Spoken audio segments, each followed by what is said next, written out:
Eu vou compartilhar a tela com o PowerPoint que eu preparei.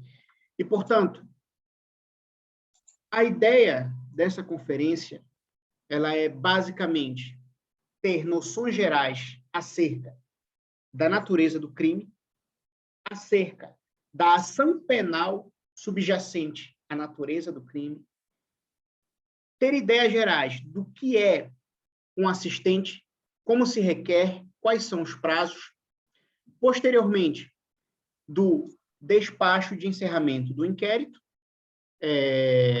da dedução de acusação, da respectiva nulidade, e, no final, faremos breves comentários acerca do requerimento de intervenção hierárquica e do requerimento de abertura de instrução.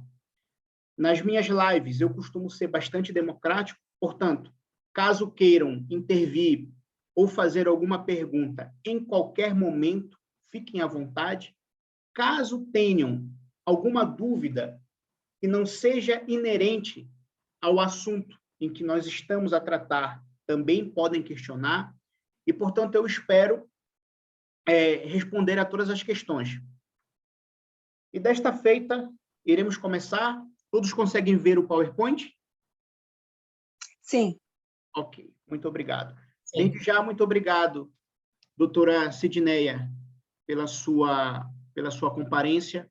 Muito obrigado, em que pese os seus demasiados compromissos, ter aceitado este momento de partilha de conhecimento, até mesmo porque, se não houver a partilha de cada conhecimento que nós temos, o progresso, ele se torna totalmente inviável. É por isso que eu, particularmente, valorizo muito esses momentos de conferência, esses momentos em que cada colega, na respectiva área que atua, possa contribuir com o conhecimento que tem. Muito obrigado, doutora. Muito obrigada a você pelo convite. Eu espero poder participar e contribuir de uma forma ativa e interessante. Doutor Lobato, para quem não sabe, ele vem de Belém do Pará, já está cá em Portugal, já vai fazer 5 anos, é pós-graduado em Criminologia pela Universidade Lusófona de Lisboa. O escritório dele é em Sintra. Trabalha naturalmente, como todos nós, em área multidisciplinar do direito, mas com especial vocação, especial incidência aqui, nesta área, não é, que é a rainha das áreas do direito, que é o direito criminal. Todos nós, não é, nos apaixonamos pelo criminal, e ao longo do curso, ou amamos, ou vamos nos distanciando um bocadinho. E, naturalmente, que os colegas, os criminalistas do curso de Direito, eles são conhecidos desde o primeiro ano. Eu admiro muito quem labuta nessa área, quem é apaixonado por essa área, e eu espero que essa nossa live aqui seja muito contributiva para os colegas, não é, que estão começando agora a atuar em Portugal, e mesmo para mim, como estou um bocadinho fora, não trabalho tanto com direito criminal, com processo criminal no dia a dia, também estou muito curiosa para saber se houve grandes alterações desde o tempo em que eu tirei a minha licenciatura, que já vai fazer agora no próximo ano 20 anos. Então, vamos lá. Muito obrigado, doutora. Desde já, eu informo que os conceitos teóricos aqui explorados, eu sempre vou fazer um parêntese à prática processual penal. Até mesmo porque de nada valeria ter o conhecimento sem ter a possibilidade de aplicá-lo sob o viés prático. Portanto, o processo penal, ele inicia com a notícia do crime. A notícia de que alguém praticou uma infração penal. Alguém violou um ou outros bens jurídicos tutelados pela lei penal. E, portanto, essa notícia crime, ela pode ter 3 naturezas. A primeira, pode ser um crime público, onde qualquer pessoa tem a faculdade de realizar a denúncia desse crime, a notícia de que esse crime ocorreu. Há também o crime semipúblico, que, na verdade, o crime semipúblico, ele depende de queixa, e essa queixa, quem tem legitimidade é o ofendido. Obviamente, há hipóteses em que o ofendido ele pode falecer sem ter renunciado o direito de queixa. E, portanto, o direito dessa queixa ela será extensiva aos cônjuges, aos filhos, aos irmãos e etc. Há também o crime de natureza particular.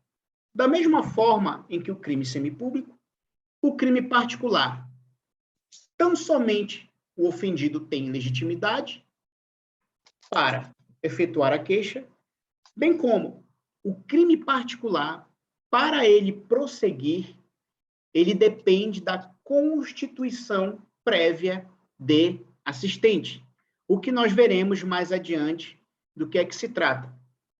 Portanto, basicamente, o crime público, qualquer pessoa pode realizar a denúncia. O crime semipúblico, ele depende do oferecimento de queixa do ofendido, e o crime particular depende de queixa do ofendido e de constituição de assistente. Os respectivos artigos que tratam sobre o tema estão no PowerPoint. Caso os colegas tenham interesse, eu posso posteriormente enviar para os vossos e-mails. Portanto, mais adiante, os crimes semipúblicos e particulares, eles são peculiares. Eles têm algumas distinções do crime público. Quais são? A primeira delas é que o crime particular e semipúblico, a respectiva queixa, ela deve ser apresentada no prazo máximo de 6 meses, contados da data em que o ofendido tomou conhecimento do fato, nos termos do artigo 115, número 1 do Código Penal. Ora, os crimes semipúblicos e particulares também admitem a desistência da queixa, desde que essa desistência seja realizada antes da sentença proferida em primeira instância. Ora, já os crimes públicos, considerando a sua natureza, eles não admitem essa desistência de queixa, bem como eles não têm esse prazo de 6 meses para ser noticiado, justamente porque o crime público é aquele crime que ocasiona uma maior repercussão social. É aquele crime que, na verdade, precisa de uma maior resposta da jurisdição penal. E é justamente por isso que ele não admite a desistência de queixa e, portanto, o seu prazo ele vai muito além dos 6 meses. O crime público, ele, na verdade, ele está vinculado ao prazo de prescrição. Portanto, enquanto o crime não for prescrito, o crime público, ele pode ser noticiado aos órgãos de polícia criminal ou ao Ministério Público e, posteriormente, prosseguir com os demais atos processuais. E como é que nós podemos identificar um crime público, particular e o semipúblico? Na verdade, na lei penal vai estar previsto que determinado crime depende de queixa. Portanto, esse crime será semipúblico. A lei penal vai prever que determinado crime vai depender de acusação particular. Portanto, esse crime será particular. Fazendo um parêntese e um direito comparado, o crime particular, ele é, basicamente, aqueles que envolvem injúria, calúnia, difamação e etc. São aqueles crimes que incidem mais no fórum íntimo do cidadão. E, portanto, basicamente, se alguém tiver alguma dúvida, tiver algum questionamento, fiquem à vontade. E o que é o assistente? O que significa a figura do assistente? O assistente, ele nada mais é do que um colaborador do Ministério Público. A figura do assistente, ela é representada por um advogado. em todos os crimes é admissível a figura do assistente. Contudo, nos crimes particulares, a constituição de assistente ela se torna obrigatória. Vou tornar o exemplo mais nítido. Imagine que alguém é vítima do crime de injúria. Portanto, essa pessoa desloca-se até um órgão de polícia criminal, efetua a competente queixa e informa que foi vítima de uma injúria. Logo após, a própria autoridade policial vai notificá-la de que ela terá o prazo de 10 dias para se constituir assistente. Isto porque, no caso dos crimes particulares, quem vai deduzir a acusação particular é o assistente, não é o Ministério Público.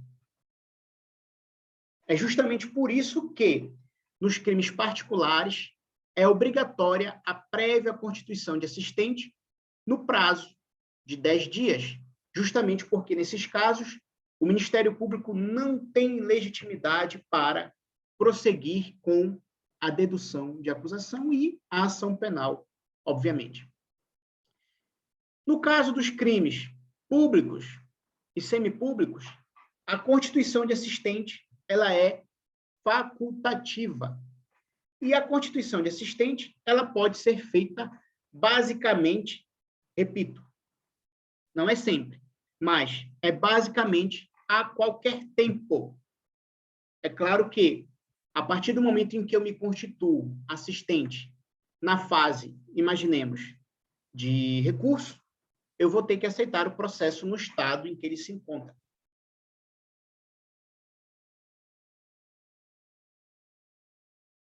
Como eu havia dito anteriormente,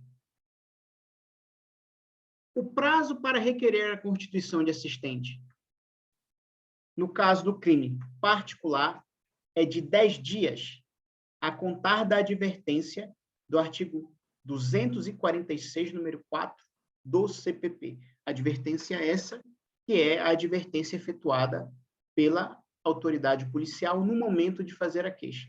A advertência que diz, olha, o senhor aqui é obrigado a se constituir assistente no prazo máximo de 10 dias, sob pena do seu processo não prosseguir. No caso dos crimes públicos e semipúblicos, a constituição de assistente ela pode ser requerida nos seguintes prazos: até 5 dias antes do início do debate instrutório ou da audiência de julgamento. No caso do artigo 284, a linha B, número 1, no prazo estabelecido para a prática dos respectivos atos. Isto aqui já refere-se à fase instrutória. No prazo para interposição de recurso da sentença. Depois que a sentença ela é proferida, eu tenho 30 dias para recorrer. É o prazo comum. Atualmente, houve uma alteração em que, nos processos de maior complexidade, esse prazo de 30 dias ele pode ser prorrogado. Mas, nos crimes, nos processos, obviamente, comuns, nos processos mais comuns do nosso dia a dia, o prazo é de 30 dias. E, portanto, eu posso requerer a minha constituição de assistente nesse prazo. No prazo de 20 dias a contar da notificação da acusação ou arquivamento. Portanto, este prazo, ele se refere ao prazo estipulado no momento em que há o despacho de arquivamento do inquérito, onde o Ministério Público decide arquivar o processo ou deduzir a acusação. E temos 20 dias para isso. Portanto, senhores, como eu havia informado anteriormente, estamos a falar de institutos inerentes à fase de inquérito. A fase de inquérito é a fase de maior complexidade e é a fase que mais compõe artigos no Código de Processo Penal. Entretanto, considerando o tempo, considerando a objetividade que devemos tratar a nossa conferência, eu decidi tratar apenas de alguns aspectos principais e, posteriormente, fazer uma análise sob o ponto de vista prático. Portanto, houve a notícia do crime. Imaginemos que se trata de um crime particular.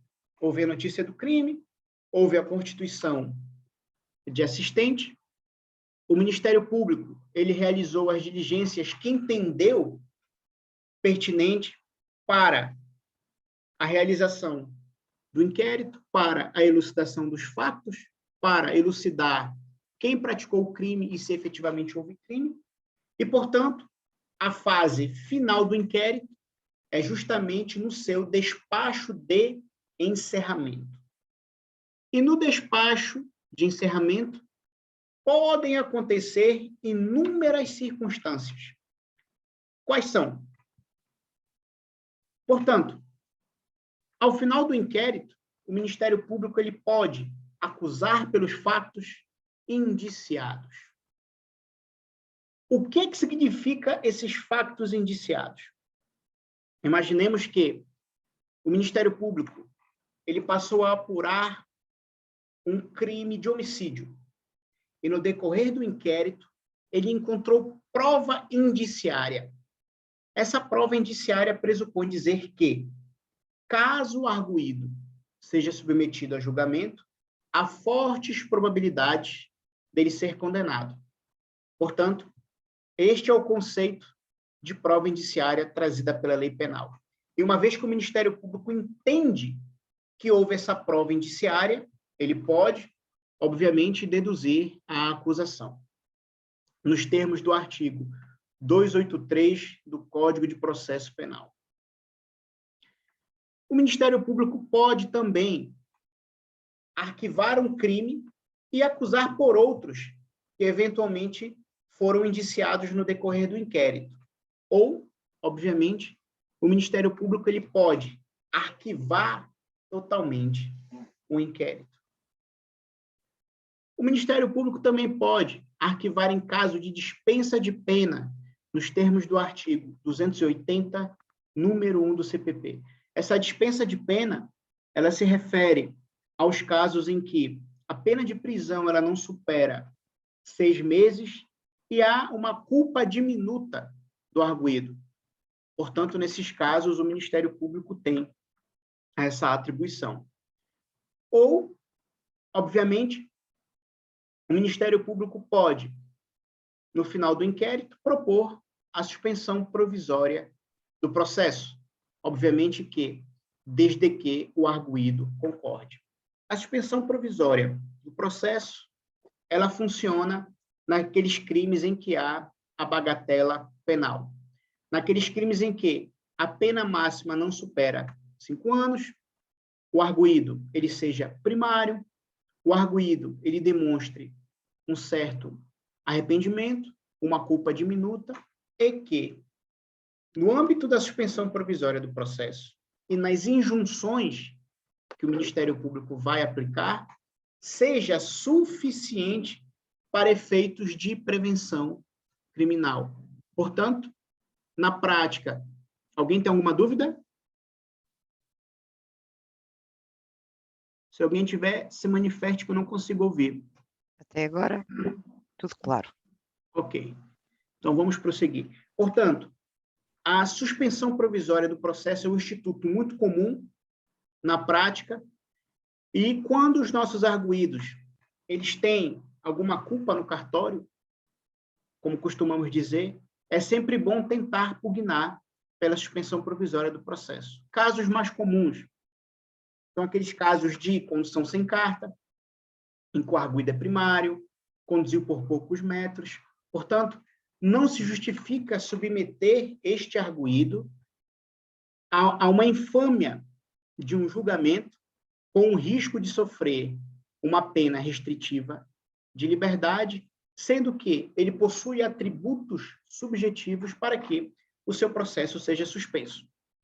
E na suspensão provisória do processo, o Ministério Público impõe a esse arguido algumas injunções, que são normas de conduta, como pagar determinado valor para uma instituição de caridade, frequentar, a depender do crime, determinados estabelecimentos, como ocorre, por exemplo, no caso dos crimes de condução em estado de embriaguez, em que o Ministério Público pode, dentro da suspensão provisória,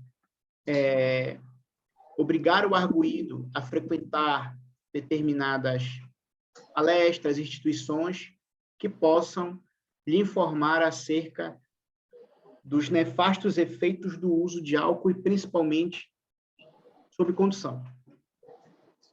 Portanto, no despacho de encerramento do inquérito, são basicamente essas circunstâncias que podem acontecer. E, obviamente, temos, considerando a natureza dos crimes público, semipúblico e particular, nós temos aqui algumas espécies de acusação. Obviamente, nós temos a principal, que se trata da acusação pública. A acusação pública, ela é aquela acusação que é deduzida no âmbito dos processos públicos e semipúblicos. Obviamente que esta acusação, ela depende de indícios suficientes para que o arguido seja acusado, conforme eu havia informado anteriormente, e o conceito de indícios é que, caso o arguido seja submetido a julgamento, a sua hipótese de condenação seja maior que de absolvição, o que basicamente, na prática, é um conceito muito vago. Isto por quê? Porque, à luz do princípio da imediação, as provas só poderão ser ponderadas se elas forem apreciadas na fase de julgamento.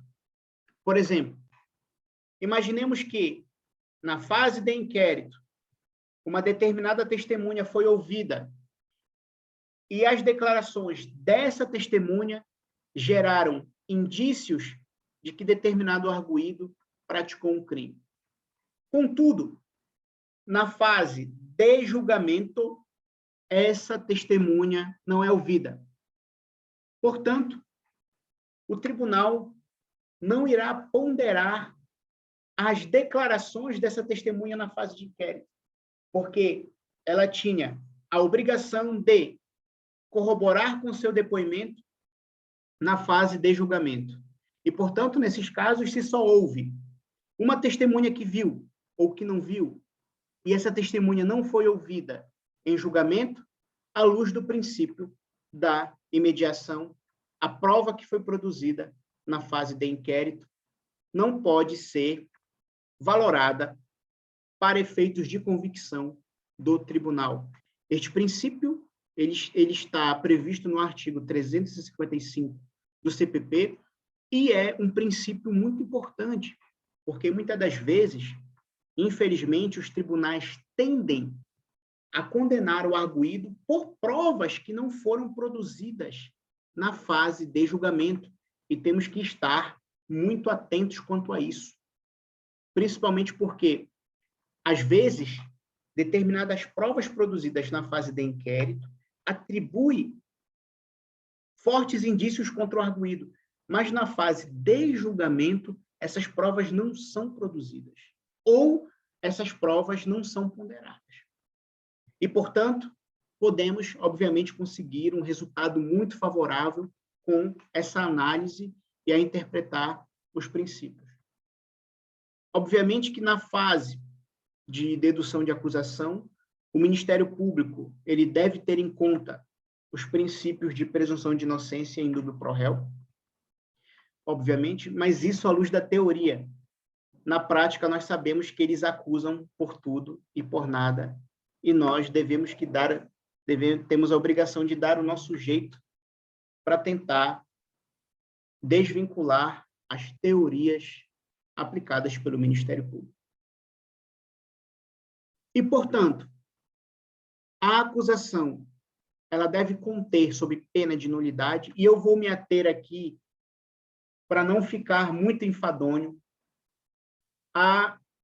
ao inciso B, a linha B, do artigo 283, número 3 do CPP. Isto por quê? Porque mais lá na frente nós vamos entender a importância desse artigo. Portanto, a acusação ela deve conter todos esses elementos sob pena de nulidade. E um dos principais elementos que eu entendo é o que contém na alínea B do citado artigo, que diz: a acusação deve conter a narração, ainda que sintética, dos fatos que fundamentam a aplicação ao arguido de uma pena ou de uma medida de segurança, incluindo, se possível, o lugar, o tempo, a motivação de sua prática, o grau de participação que o agente neles teve e quaisquer circunstâncias relevantes para a determinação da sanção que lhe deve ser aplicada. Por que, senhores, que isto aqui é importante? Porque mais adiante nós vamos observar que o conteúdo da acusação ela fixa o objeto do processo. Este aqui é o princípio da vinculação temática. Do que se trata este princípio?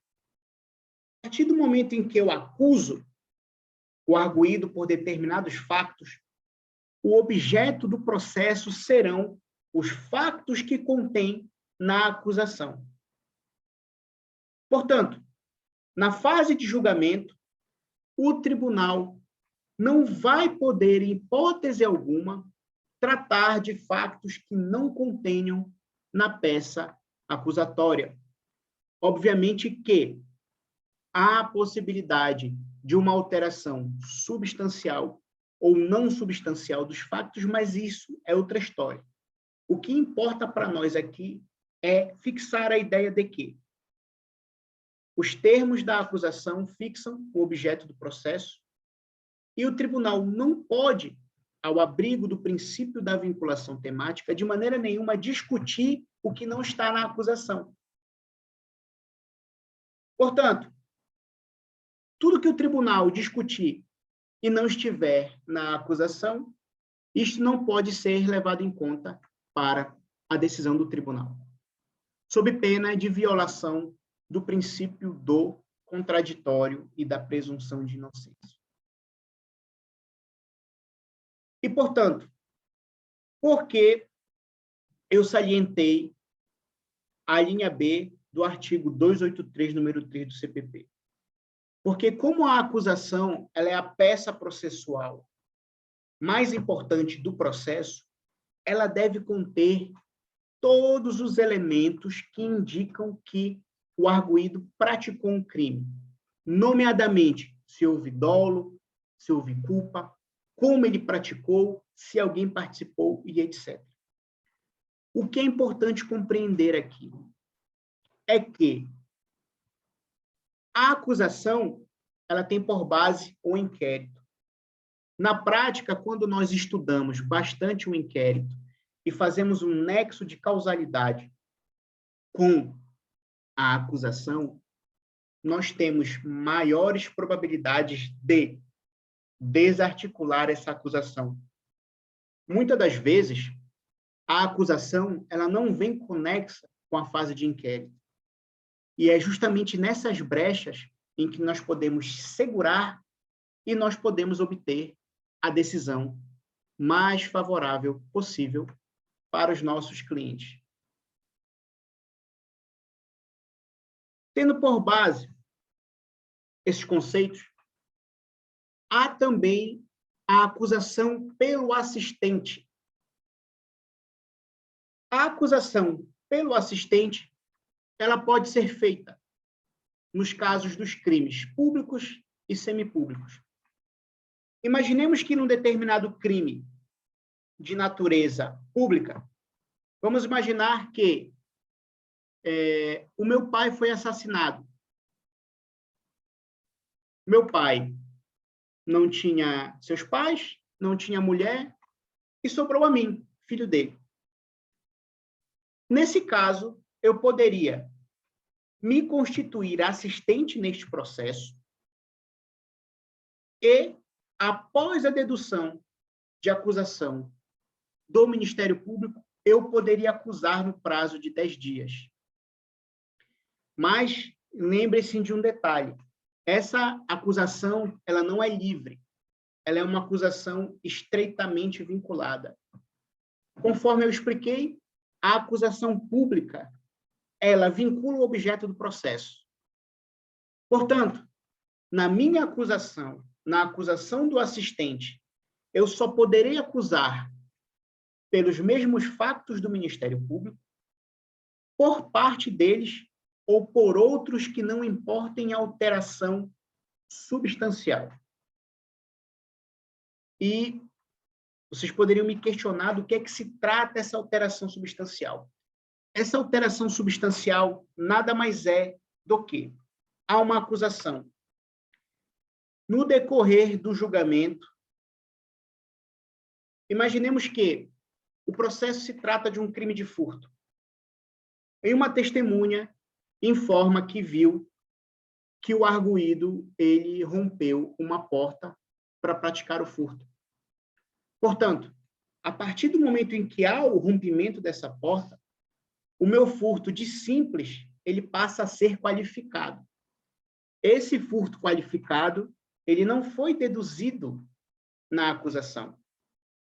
Ora, se a acusação vincula o objeto do processo, no decorrer do julgamento, foi descoberto que o arguido praticou um crime mais grave, há uma alteração substancial. E essa alteração substancial, quando ocorre, o processo tem determinadas regras. Quais são? A primeira delas é conceder um prazo ao arguido para se defender desses novos fatos, caso ele queira se defender. Alguma dúvida? Portanto, no caso da acusação pelo assistente, deve ser uma acusação que acompanhe a acusação do Ministério Público ou que informe outros fatos que não importem uma alteração substancial. Tudo isto à luz dos princípios da vinculação temática e, obviamente, o princípio acusatório, até mesmo porque, nesses casos, a legitimidade para acusar é do Ministério Público. Mais adiante, há uma outra modalidade de acusação, que se trata da acusação particular. Essa acusação particular, ela ocorre no caso dos crimes particulares. Quando o Ministério Público encerra o inquérito e profere o respectivo despacho de encerramento, ele concede o prazo de 10 dias para o assistente deduzir a sua acusação particular. Nesse despacho de encerramento, o Ministério Público tão somente vai se limitar a informar: olha, eu entendo que houve indícios ou eu entendo que não houve indícios. Entretanto, isto de maneira nenhuma vai prejudicar a obrigação que o assistente tem em deduzir a acusação particular. Até mesmo porque, nesses casos, quem tem a incumbência da ação penal é o assistente. Contudo, nesses casos, o Ministério Público ele pode também acusar. Entretanto, a sua acusação estará vinculada à acusação particular. Ou seja, ele não pode acusar por fatos que não importem em alteração substancial e, portanto, ele só pode acusar pelos mesmos fatos da acusação particular ou por outros que não importem alteração substancial. Na prática, basicamente, ele acompanha o assistente na acusação, caso ele também queira acusar nesses processos. E, portanto, vamos aqui à nulidade da acusação. A acusação, por força do artigo 283, número 3, ela tem determinados requisitos. E esses requisitos devem ser cumpridos sob pena de nulidade. Todas as acusações, tanto a pública, quanto a particular, quanto a acusação pelo assistente estão atreladas ao artigo 283. Portanto, na fase de dedução da acusação, há a obrigação de demonstrar todas as circunstâncias do crime. Todas, inclusivamente o elemento volitivo, que é o dolo ou a culpa. Se na fase de acusação não estiverem presentes todos os pressupostos que compõem o ilícito criminal, esta acusação é nula, porque ela viola o princípio do contraditório. Ora, eu não tenho condições de me defender de fatos genéricos. Eu não tenho condições de me defender de uma acusação que não demonstra de maneira cabal o que efetivamente eu fiz. Portanto, uma acusação genérica, ela é, por via de consequência, nula. E essa nulidade é uma nulidade dependente de arguição. Ou seja, é uma nulidade que não é declarada de ofício e nós temos determinados prazos para invocá-la, sob pena dessa nulidade ser sanada. Ou seja, quando há o despacho de acusação e eu vislumbro que essa acusação ela é genérica, que essa acusação não demonstra a minha culpabilidade, eu vou arguir a sua nulidade. E quais são os prazos que eu tenho? Até o encerramento do debate instrutório, não havendo lugar à instrução, até 5 dias após a notificação do encerramento do inquérito, ou logo no início da audiência nas formas de processos especiais. Aqui apenas um detalhe. Nas formas de processos especiais não há inquérito. Não há essa fase de inquérito nas formas de processos especiais. E é justamente por isso que o momento processual para eu arguir a nulidade de uma acusação nesses processos é no início da audiência. E por que eu invoquei aquele artigo, a linha B do 283 do CPP? Porque aquele artigo é o que obriga o Ministério Público a invocar todas as circunstâncias do crime na fase de acusação. E, portanto, senhores, se numa determinada acusação não conter todos os fatos, não demonstrar a culpabilidade, dolo do arguido, essa acusação ela é nula. Alguma dúvida, algum questionamento? Posso prosseguir? Obrigado, senhor. Pode. Olha, eu invoquei aqui um artigo do Tribunal, um acórdão do Tribunal da Relação de Lisboa, que é muito interessante.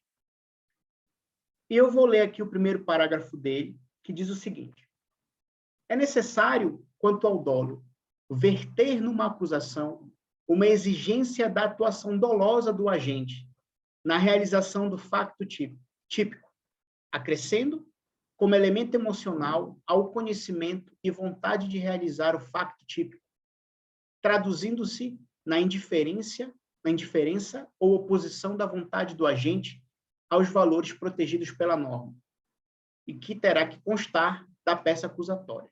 Ou seja, se eu tenho uma acusação que não demonstra o dolo, trata-se de uma acusação que é nula. E, portanto, senhores, falamos sobre crime, falamos sobre acusação e, portanto, vamos a 2 institutos que, na verdade, eles têm o condão de reagir ao despacho de encerramento do inquérito. Após o encerramento do inquérito, há a intervenção hierárquica e o requerimento de abertura de instrução. São 2 pressupostos processuais que, embora muito se assemelham, eles têm naturezas e finalidades totalmente distintas. Em que circunstâncias eu poderia utilizar uma intervenção hierárquica? Vamos imaginar que os senhores são assistentes em determinado processo.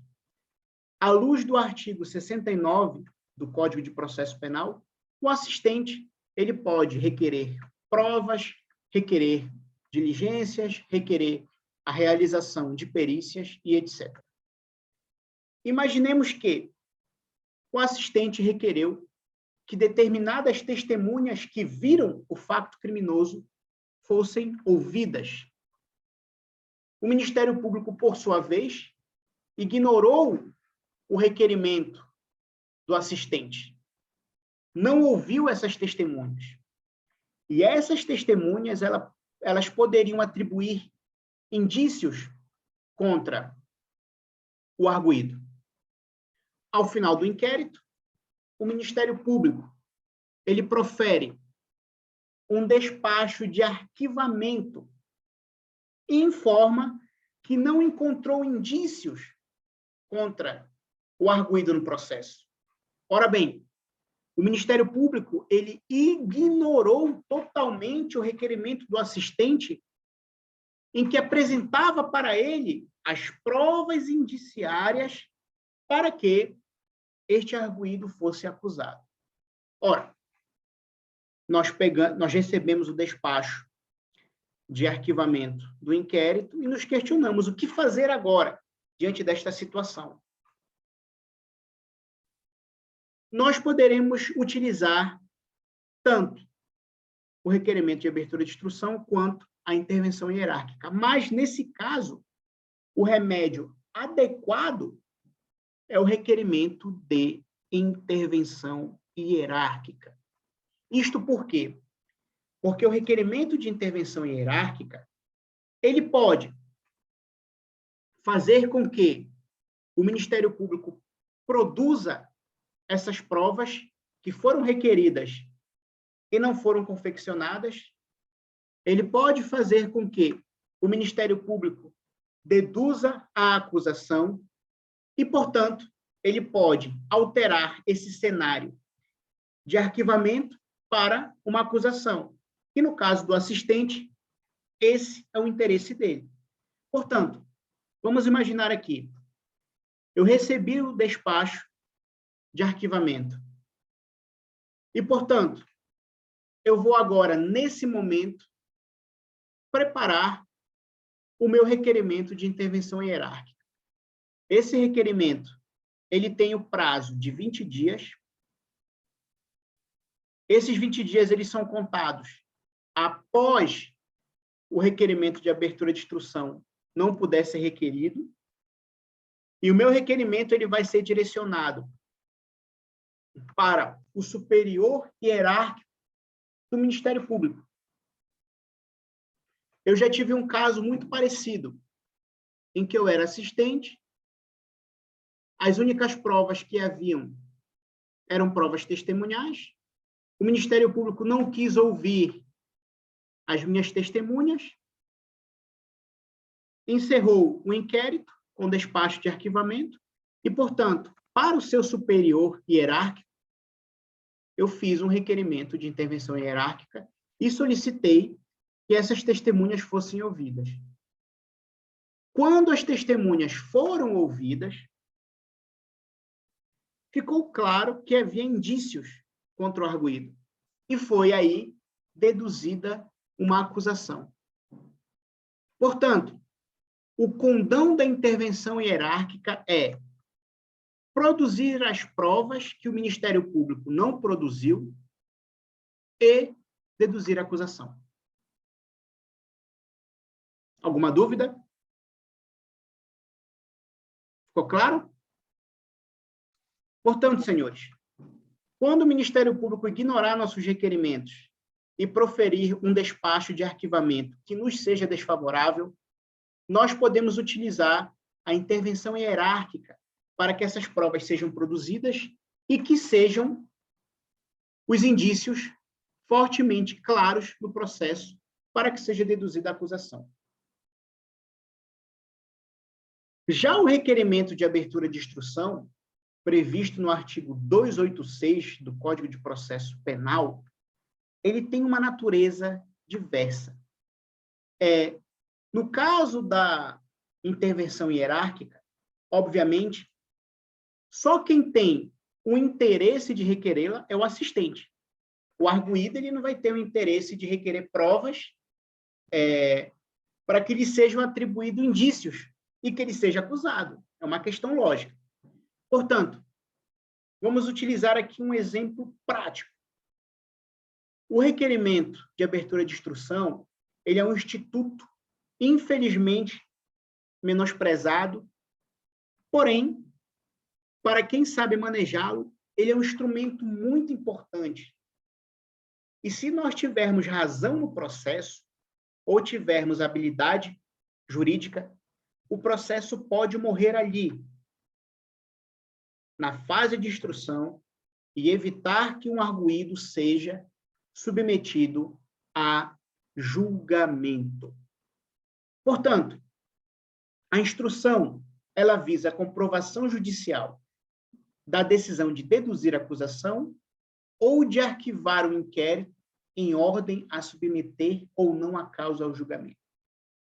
Imaginemos que nós estamos a defender o arguido. Imaginemos que nós recebemos o despacho de acusação. Entretanto, vislumbramos que, nesse inquérito, não há indícios contra o nosso arguido.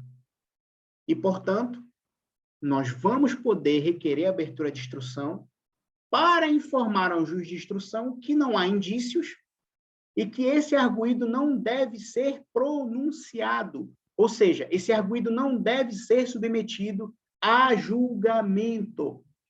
Por isso que é um instituto processual de muita importância.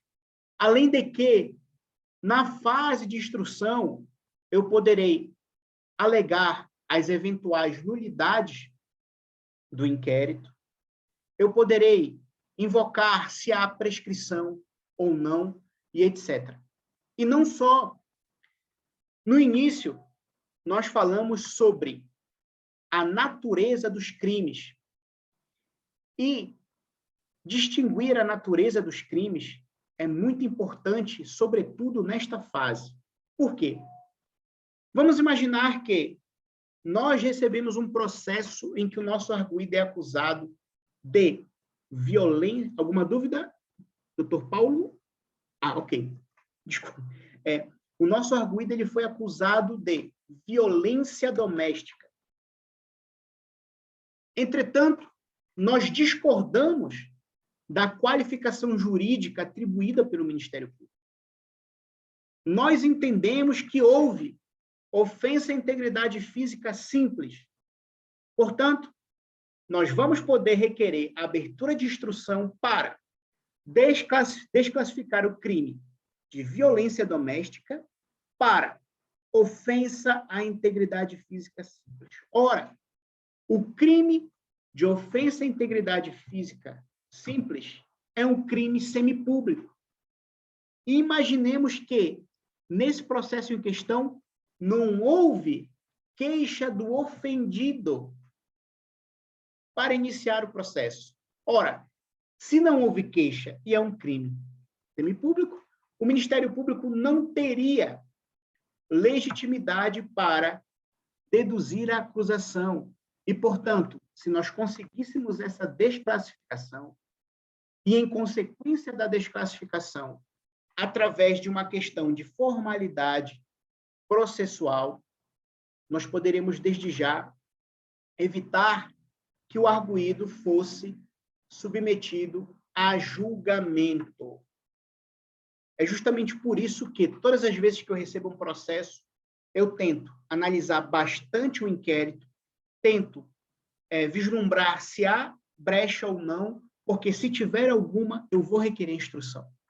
Muitos colegas vão dizer que a abertura de instrução é um instrumento processual meramente dilatório, meramente protelatório, enfim, mas eu não acredito nisso. Eu creio que é um instrumento muito importante, porque ele pode evitar que o arguido seja blindado dessa sobrecarga, desse constrangimento de encarar um processo penal que muitas das vezes é indevido. E é justamente por isso em que eu sempre estimulo, caso haja matéria para ser discutida, requerer abertura de instrução. Obviamente, a instrução ela tem um caráter facultativo, ou seja, o arguido não é obrigado a requerê-la, e, além do mais, a abertura de instrução só é possível nos processos comuns. Nas formas de processos especiais, a abertura de instrução não é possível, uma vez que, nesses processos, não há inquérito. Ok? Portanto, colegas, se tiverem alguma dúvida, algum questionamento, algum comentário, esse é o momento. Muito obrigado a todos. Olá, colega, doutor Lobato. Doutor Lobato, parabéns pela sua explanação também, fez parecer que estava numa sala de aula, muito didático obrigado. Mesmo. Eu tenho aquela questão tem aqui dois apontamentos que eu acho que é muito importante, principalmente para os colegas que ficam de escala, não é? Ficam lá e de repente cai aquele assunto e a gente fica ali meio atrapalhado, porque pese embora, o colega reiterou isso muito bem várias vezes, que determinados tipos de processos não cabe inquérito, o próprio auto da polícia que faz a notícia crime serve ali, não é? É o inquérito corporizado, porque faz fé pública, dotado de fé pública, inquestionável e tudo mais. Mas há processos, nomeadamente processos sumários, não é? Que a gente é chamado lá, que tem o julgamento na hora, os colegas saibam que nós podemos transformar isso num processo com um mínimo de inquérito, não é? Nós podemos sempre pedir o prazo de defesa. Nós somos obrigados a fazer ali o processo na hora, sem prova, somente com o auto da polícia, aquela coisa assim, meio na... Queria que o colega comentasse sobre essa possibilidade que eu lanço mão muitas vezes, porque eu não gosto de fazer as coisas em cima do joelho, não é? Exato, doutora. Na verdade, a ideia dos processos especiais é que haja economia e celeridade processual. E, tendo em vista essa economia e celeridade processual, é por isso que a lei, nesses processos, descarta a presença do inquérito. Contudo, embora não haja inquérito, os princípios constitucionais do contraditório, eles não podem ser desacatados, tampouco menosprezados. É justamente por isso que, pese embora sejam processos céleres, como no caso do processo sumário, em que após a detenção, o arguido ele tem o prazo de 48 horas para ser julgado, nós, quando recebemos esse auto, nós podemos pedir prazo e esse julgamento ele fica adiado por pelo menos 15 dias, que é o tempo em que a lei nos concede para poder analisar os elementos que foram produzidos no processo e tentar elaborar a melhor defesa técnica possível. Pronto. Também queria que o colega, isso é uma dúvida que eu tenho, que nós falamos aqui da possibilidade que nós temos de requerer a abertura da instrução, não é? Que, ao fim e ao cabo, após a análise do inquérito, nós verificarmos que ali uma qualificação jurídica, que o inquérito foi mal feito, é quase que nós vimos aqui sanear o inquérito, juntando provas, juntando elementos, uma forma da gente corrigir aquilo que está mal lá atrás, não é? E eu esclarecer uma dúvida minha. Essa abertura de instrução aqui de Portugal, ela é equivalente, é similar àquilo que no Brasil vocês discutem, uma celeuma muito grande, para o juiz de garantia, ou não? Sim, ela tem as suas semelhanças, isto por quê? Porque o juiz de instrução, ele seria como se fosse o juiz de garantia no Brasil.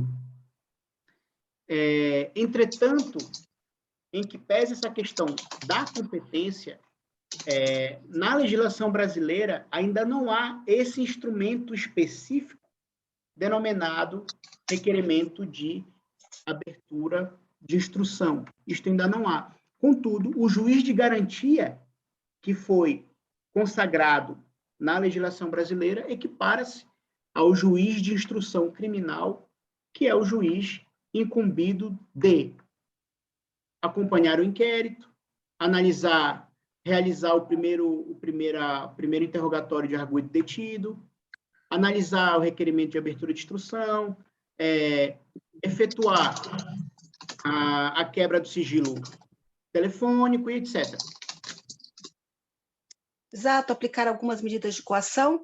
E isso no Brasil, quem que faz isso? Quem que aplica essas medidas? Por exemplo, aqui em Portugal, o mero TIR é na secretaria, não é? Agora, se eu tiver que aplicar algum tipo de medida de coação mais apertado, é o juiz de instrução, que ao fim e ao cabo é o guardião do inquérito por alguém que seja qualificado, não é? Eu não concebo na minha cabeça o inquérito sem o JIC, sem o juiz de instrução. Não consigo imaginar como é que seria. Quem é que aplica as medidas? O termo de identidade e residência é a medida de coação menos gravosa. Qualquer Exato. órgão de polícia criminal, qualquer Ministério Público, qualquer juiz pode decretá-la.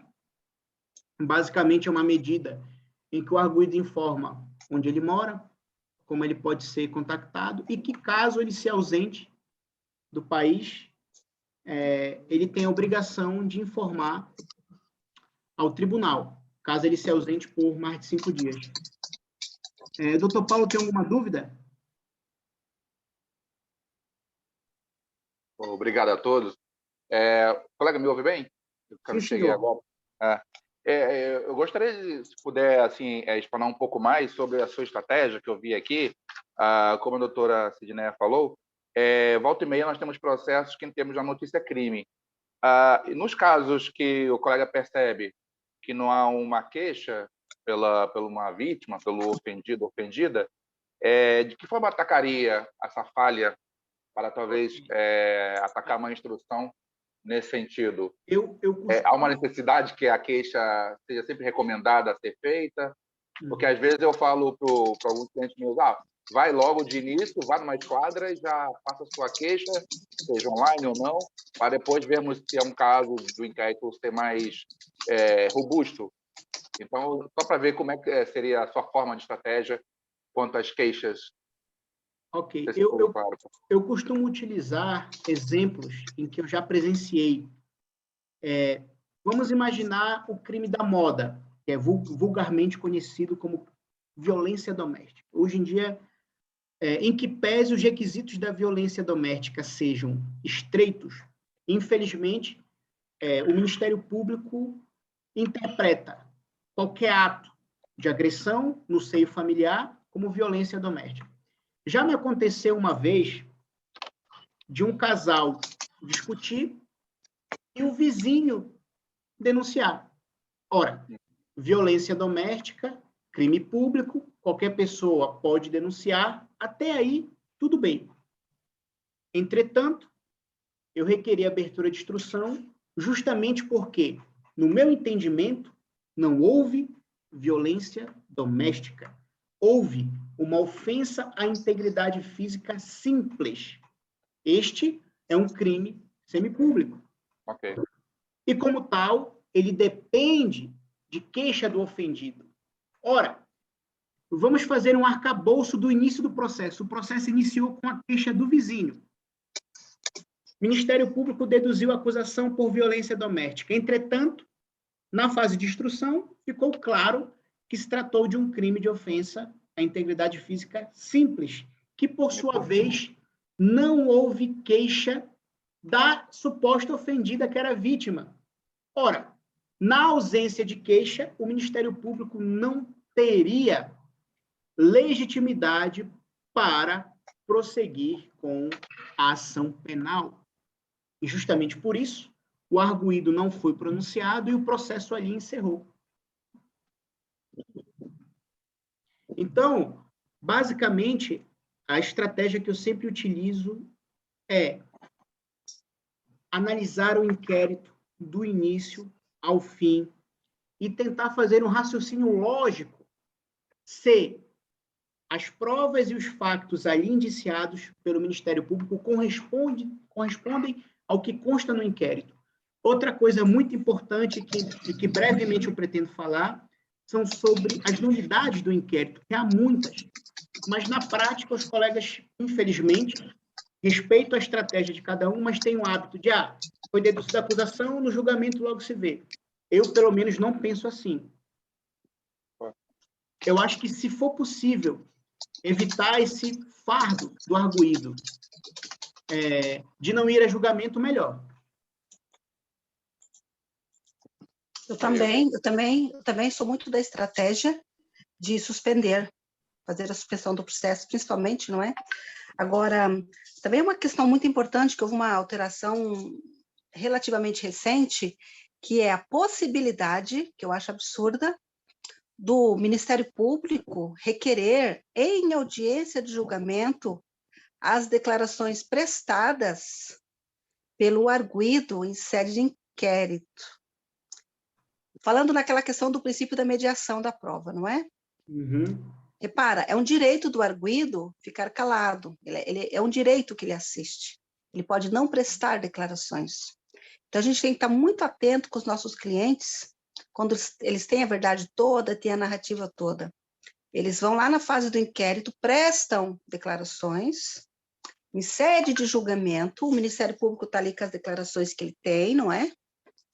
E muitas vezes, ou ele vai dizer alguma coisa, ou ele não vai dizer. E eu já vi em julgamento o Ministério Público confrontar a testemunha com a tese do arguido, com aquelas declarações que ele prestou lá em inquérito. Em julgamento ele ficou calado, porque foi ali no afã do momento, ele prestou declarações, estava mal orientado. Lá em julgamento ele fica calado, e o Ministério Público vem confrontar aquelas declarações dele, pode ouvir, ele pode fazer a leitura, não é? Para confrontar o depoimento dele, mas já vi confrontar também com testemunha. Eu queria que o doutor falasse das inconstitucionalidades que estão aqui à volta deste proceder que costuma ser praxe, mas que é completamente ilegal. Ok, doutora. A sua pergunta ela foi muito pertinente e nós temos duas circunstâncias nesse caso. A primeira circunstância é, imaginemos que um arguido foi detido e submetido a primeiro interrogatório.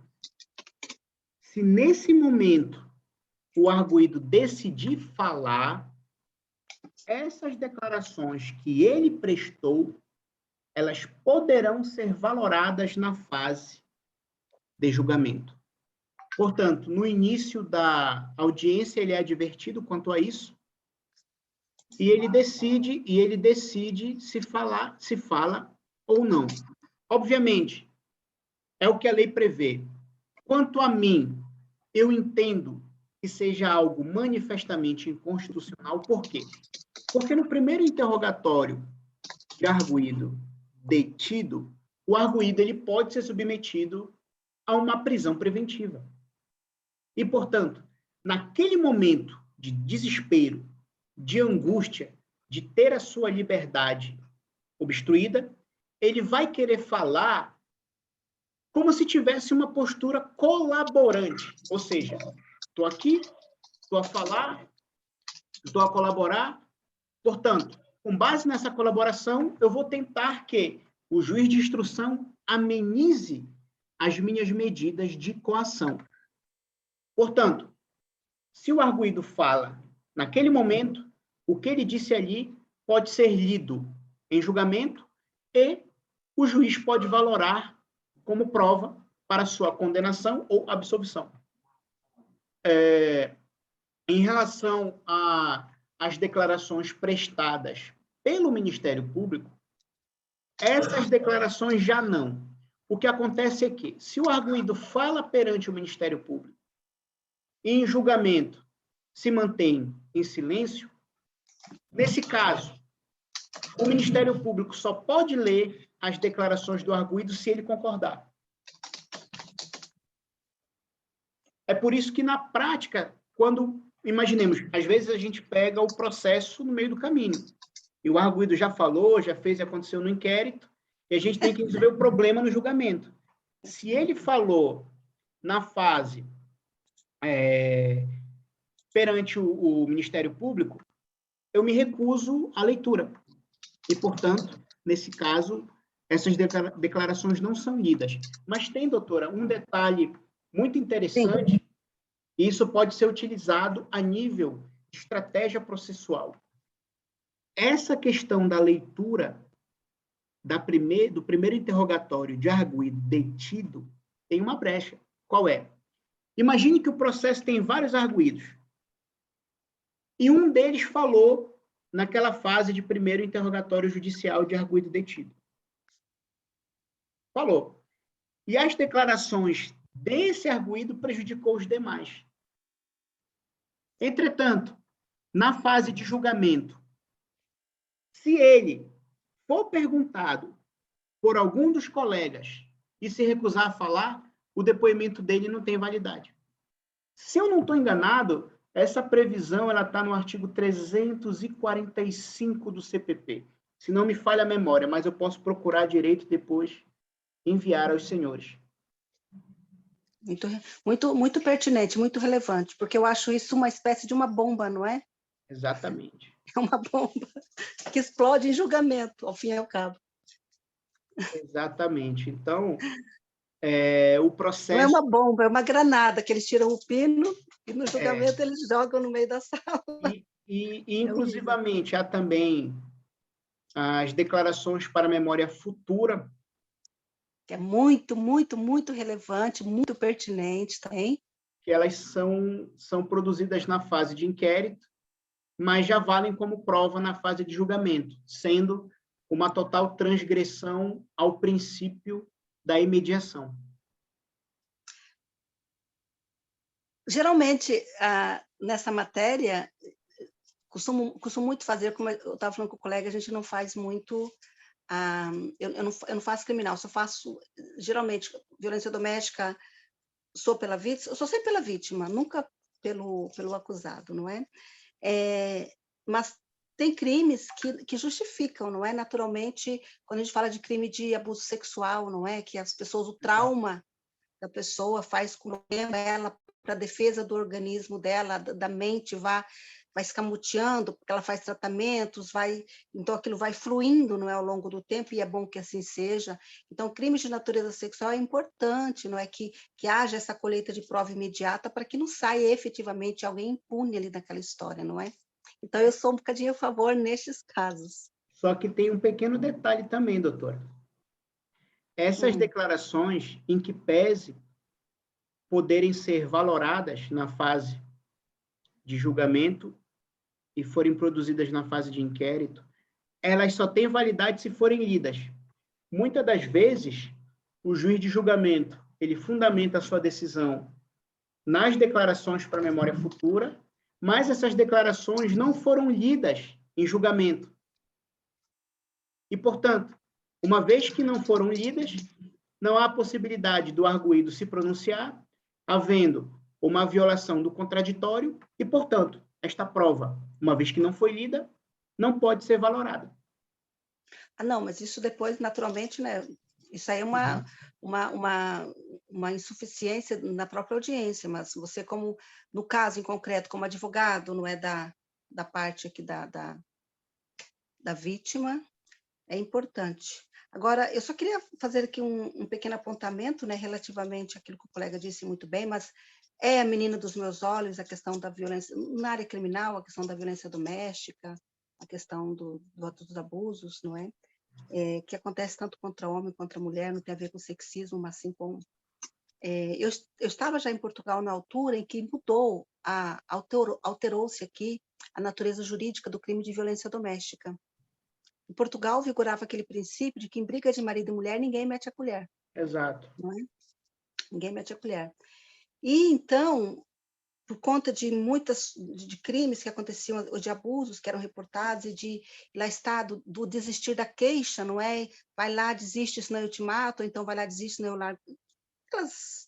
questões que se passam dentro de casa, é que alterou-se, então, a qualificação jurídica. O crime de violência doméstica passou a ser um crime de natureza pública. O que é que houve no imediato? Isso não faz muitos anos que isso aconteceu. É relativamente novo no nosso ordenamento essa alteração da natureza jurídica. Deve ter para aí uns 10 anos, mais ou menos, sensivelmente. O que é que acontece aqui? No imediato, e nós ainda estamos nesse imediato, a gente viu aumentar muito aqui o número de mortes e de vítimas resultantes da violência doméstica. Por quê? Porque muitas vezes os violadores, os assassinos, os violadores, ao fim e ao cabo, eles, ao longo de uma vida, praticavam a violência doméstica e ficavam impunes, porque não havia queixas, não havia aqui processo contra. A partir de determinado momento em que qualquer pessoa, filhos, vizinhos, encrenqueiros também, ganha esse poder de fazer essa queixa, virou um crime de natureza pública, aconteceu 2 fenômenos aqui.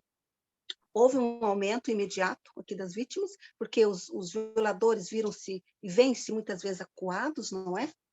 E os tribunais portugueses foram completamente inundados de crimes de violência doméstica, completamente, por tudo e mais alguma coisa. E qual que e como não pode haver aqui a desistência da queixa por parte da vítima, aquilo que muitas vezes muitas vítimas, não é, ou pelo menos assim configuradas no processo de inquérito, a posição que elas assumem é uma posição de não produzir prova a partir do momento da notícia crime, não é? Então, ou seja, é um problema que a sociedade ainda não resolveu. Porque, de fato, muita gente que no anterior regime desistiria da queixa, neste momento se calam e não produzem. Por outro lado, a gente tem esse caso do colega que pessoas situações perfeitamente pontuais, discussões que nunca aconteceram, a violência que nunca aconteceu, há uma discussão pontual ou há um mau entendimento, não é, de uma querela de um casal. E a gente não só fala de casal, a gente fala de pessoas que vivem dentro do agregado e pessoas que fazem queixas completamente disparatadas também. Então, é um problema que a gente está aqui tentando ainda, né? Nós aqui, instrumentadores, a gente está tentando trabalhar com isso. Qual que é o peso, qual que é a medida, como é que a gente apazigua aqui, como é que a gente faz a paz social aqui no âmbito desta matéria. É um assunto que eu gosto muito, muito acho que o colega falou muito bem, e eu não sei como é que é no Brasil, né? Eu gosto sempre de fazer esse comparativo, se no Brasil, porque nós aqui não temos leis como Maria da Penha, por exemplo, pese embora tenhamos instrumentos muito parecidos e muito próximos disso, mas é uma realidade que veio, infelizmente, é uma mazela social que veio moldar, de certa forma, aqui o nosso processo aqui nos últimos anos. Eu acho muito importante a discussão e o debate sobre esse tema específico. Na verdade, doutora, o seu questionamento é bastante pertinente e eu tento sempre ter por base a raiz das coisas. O que nós temos que ter em mente é em que momento um crime de violência doméstica se configura. O que a lei nos diz? Na verdade, o crime de violência doméstica é considerado um crime comum e impróprio. Por que um crime comum e impróprio? Um crime comum porque, dentro daquelas condições de cônjuge, ex-cônjuge, filho, etc., estarmos presentes no seio familiar, mas para o crime de violência doméstica se configurar, é necessário que haja uma transgressão de diversos bens jurídicos, seja mediante uma conduta ou várias condutas. Vou simplificar. Ora, o crime de homicídio protege o bem jurídico, vida. O crime de ofensa à integridade física protege a nossa integridade física. Injúria protege a honra. O crime de violência doméstica protege tudo isso. Na verdade, é um crime de natureza simples continuado, não é? Exato. Imaginemos que eu, mediante uma conduta, bati na minha cônjuge, violei a sua integridade física, a ofendi, injuriei, impedi que ela utilizasse o seu dinheiro, seja lá para qualquer finalidade, ou seja, eu violei a sua liberdade econômica e financeira, mediante só uma conduta. A partir de então, eu tenho todos os pressupostos que configuram o crime de violência doméstica. Agora, a partir do momento em que o crime está consagrado, há a denúncia desse crime. E, portanto, dependendo das circunstâncias, se for, no caso, em flagrante, como é um crime cuja pena máxima supera 5 anos, é um crime que admite prisão preventiva e, portanto, há a possibilidade de detenção em flagrante e submissão a primeiro interrogatório de arguido detido para a decisão quanto às medidas de coação. O porquê que eu passei por todas essas fases? Porque, na verdade, doutor, em que pese seja um crime grave, como todo e qualquer outro processo, ele tem que ser analisado através de cada caso em concreto e principalmente com razoabilidade. Porque vamos imaginar, e infelizmente, muitas pessoas utilizam o poder judiciário como um instrumento de vingança privada. Imagine que alguém efetuou uma queixa infundada e, através dessa queixa, alguém é preso preventivamente, alguém é acusado em processo penal, e só no final do processo é que fica explícito que aquele indivíduo não praticou nenhum crime. Ou seja, a minha singela opinião quanto a isso é razoabilidade, porque instrumentos processuais de prevenção, de repressão, nós temos. O que falta é aquela razoabilidade de analisar se houve ou se não houve. Porque, infelizmente, como é um tipo de crime que já está banalizado, os magistrados já passam a olhar aquilo com maus olhos. Como vários casos eu já tive, em que, por pouco, pessoas inocentes não foram presas preventivamente. Então, eu entendo que, na verdade, tenha que se utilizar da razoabilidade e da análise do caso, de caso a caso. Nesses casos em que a ofendida não diz nada em julgamento, bom, eu entendo que é uma questão pessoal dela, porque se no início do processo ela falou alguma coisa e depois do processo, quando as coisas acalmaram, não quis falar, é uma questão pessoal dela, mas as regras do jogo não permitem que alguém seja condenado sem provas. Eu não consigo lhe ouvir. Exatamente. Os princípios maiores têm que se sobrepor, não é? Essas questões, até mesmo para a gente colocar para escanteio essas questões da instrumentalização da justiça, que a gente verifica muito, muito, muito em tribunal de família, principalmente, que, obviamente, que refletindo aqui também no processo criminal, quando a gente também vê aqui questões familiares envolvidas. Pronto, colegas. Assim, são 18h20. Não sei se algum colega tem mais alguma questão, alguma dúvida, algum case para partilhar conosco. Eu tenho uma dúvida rapidinha. É com relação à desistência da queixa no crime de violência doméstica, que a doutora falou que agora, no caso, não é possível. Mas não é possível a partir de que fase? Depois da acusação? Todas... O colega vai responder. Desculpa, não. Não, é só para... A partir do momento que existe a notícia crime e que foi tipificado ali no momento que foi qualificado, seja pelo OPC, seja pelo MP, como crime de violência doméstica, a partir dali já não é possível desistir mais. Pois eu tive agora um arquivamento há 2 semanas de um processo de violência doméstica. Ambos se acusaram, o marido contra ela e ela contra ele, são pessoas de 80 anos, eu só tenho os casos assim malucos, e o procurador arquivou porque eles, quando foram à PSP, disseram que não tinham interesse em continuar. E é por isso que eu perguntei agora, porque assim, fiquei curiosa, nessa fase, não é permitido ou é? Que aí eu já tô... mas o Ministério Público não arquivou porque eles desistiram. O Ministério Público deve ter arquivado porque foi impossível recolher materialidade que permita que aquele processo vá avante. Não foi por desistência. Não, por acaso ele colocou que ambos não tinham interesse na continuidade do processo e, por isso, arquivava o processo. Foi mesmo esse terminho assim, e eu achei muito, pronto, vago. Eu, por acaso, quando peguei esse caso, minha cliente tem 82 anos, ela é mais velha até que o marido, e ela quis voltar para casa porque ela estava num quarto de aluguel, porque não tinha onde ficar. Então, ela preferiu se sujeitar, voltar para casa, e eu fui lá conversar com o senhor.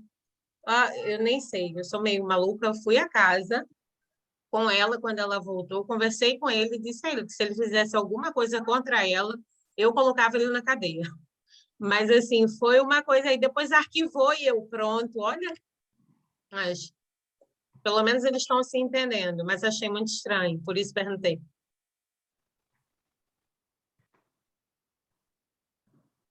Alguém teria Acho mais alguma estranho. dúvida? Com licença, queria que o colega doutor Lobato e doutor Sidney até dessem uma opinião. Eu tenho um caso prático que ainda está em fase de inquérito e, fazendo um breve resumo desse caso, um pai foi condenado sobre violência sobre o filho menor. A minha cliente, foi a mãe desse menor, foi acusada recentemente. Há um inquérito desde o fim de ano. E, então, houve um processo que houve a sentença desse intervalo durante o inquérito, em que o pai se baseia em injúria e calúnia pela mãe, que foi na TV, foi um canal famoso aqui de Portugal, e sem citar nomes da madrasta e nem do pai, ela colocou o caso da violência sofrida pelo filho, sem citar nomes. E o pai, nesse intervalo, numa óbvia guerra, né, e conjugal, né, de ex-cônjuges, colocou esse inquérito para frente. Na primeira vez que a mãe foi ouvida pela funcionária do DIAP, aqui no Barreiro, aqui na Margem Sul, até que ele falou, olha, eu acho que ele vai desistir, já que, né, porque houve já essa condenação dele em outro processo, e minha cliente falou assim, não, eu não quero nem hoje testemunhar nem nada, mas eu quero que esse inquérito avance, porque o famoso vou para cima dele, ou seja, virou essa guerra.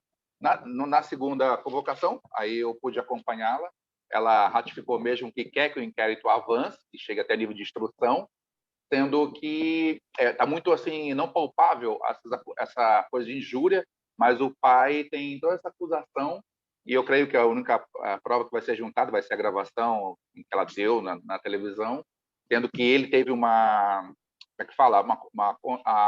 dia de resposta na emissora. Aí sim, ele lá falou tudo, falou o nome do pai, da mãe, do filho, ou seja, ele sim que realmente expôs os dados pessoais.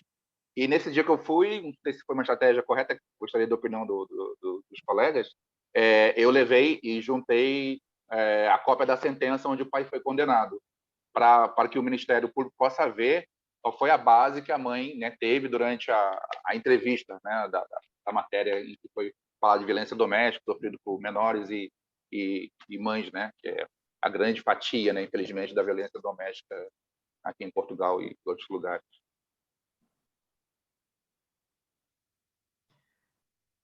Doutora, a senhora quer iniciar O que eu, sinceramente, colega, eu não sei, colegas que defende, mas uma vítima, ela não quer dizer que ela vai ser, que ela nunca possa ser também aqui, não é? Violadora. Eu acho que na minha opinião, eu acho que é muito mal uma pessoa ir para a televisão expor uma coisa, porque mesmo que ela não coloque o nome dele no sítio, estranhos não vão saber de quem se trata, mas na esfera íntima, na esfera privada, se vocês vão ver televisão, vão saber de quem que ela está falando, não é? Ou seja... Exato, também coloquei isso para ela. E como ele teve dia de resposta, aí sim, a família toda... E hoje em dia, com rede social ainda por cima, hoje em dia, com rede social, essas coisas, elas se perpetuam no tempo, não é? Você vai lá e fala, e depois, assim, ele já tinha sido acusado, não é? Já tinha uma sentença, ela já tinha satisfeito ali qualquer utilidade de ir para a televisão expor o caso. Não é na praça pública que a gente faz justiça. É ali dentro do tribunal, não é? E ela quis ir, tudo bem que ela não identificou, depois ele foi lá no direito de resposta.